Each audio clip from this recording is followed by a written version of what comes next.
Episode 9 is getting closer to the very end of principal photography, which each day that passes by writer and director J.J. Abrams and Chris Terrio. This is Mike Zero. If you guys are new to the channel, do make sure to subscribe to see future Star Wars content. Now, a lot of people are very curious about exactly how J.J. will be treating the characters of Kylo Ren, Luke Skywalker, and Rey, the top 3 characters that people are really looking forward to seeing in this movie. Now, we do know that this movie is almost done when it comes to filming. Some portions of the movie have been delayed when it comes to production all the way into February, so there are things being shifted around here and there. Now, these past couple of weeks or so, we've been learning a whole lot more about this film when it comes to some of the set leaks, the set designs, the concept art and storyboard descriptions, etc., one of which has all to do with one of the opening sequences within the first act of the movie.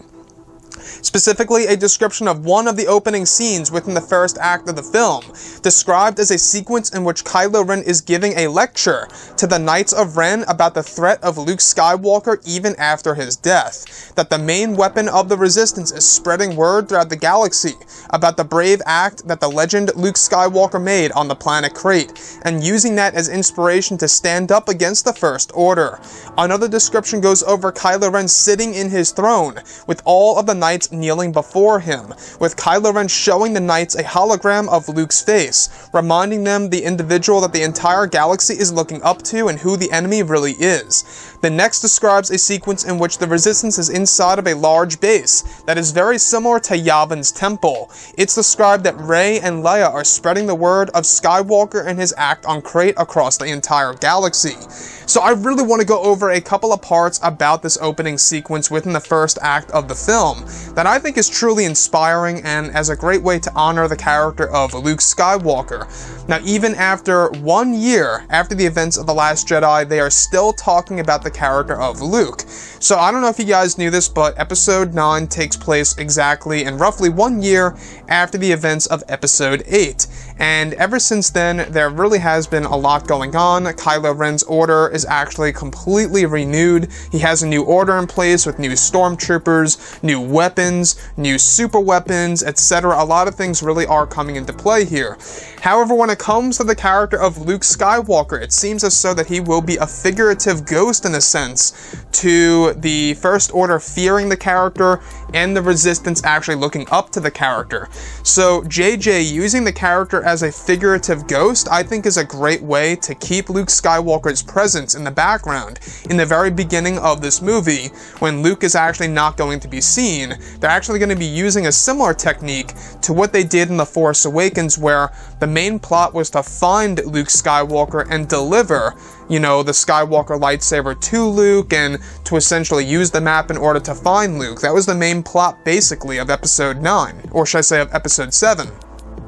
So going into Episode 9, they're going to be doing something similar in a sense for the character of Luke, where Luke is actually going to be used as a plot piece to move our characters forward.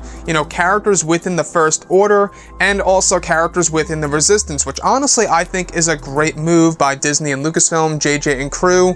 If you look at the character of Vader, even he himself is still looming in the background, and serves as an inspiration for Kylo Ren to be fully embraced within the dark side of the Force. Now, the next thing that I do want to go over is the sequence in which Kylo Ren is sitting on his throne and showing all the Knights of Ren that are kneeling before him, kneeling down to him, and actually Kylo Ren showing a hologram of Luke's face to them, letting them know exactly who the enemy really is, even after death, and exactly who the entire galaxy is really looking up to right now. So the spark of hope basically is the character of Luke Skywalker in the very beginning of this movie. Now, the last thing that I really do find rather interesting is how the next describes a sequence in which the Resistance is inside of a large base that is very similar to Yavin's temple, in which this is the moment when both Rey and Leia are spreading the word of Luke Skywalker's act on Crate across the entire galaxy.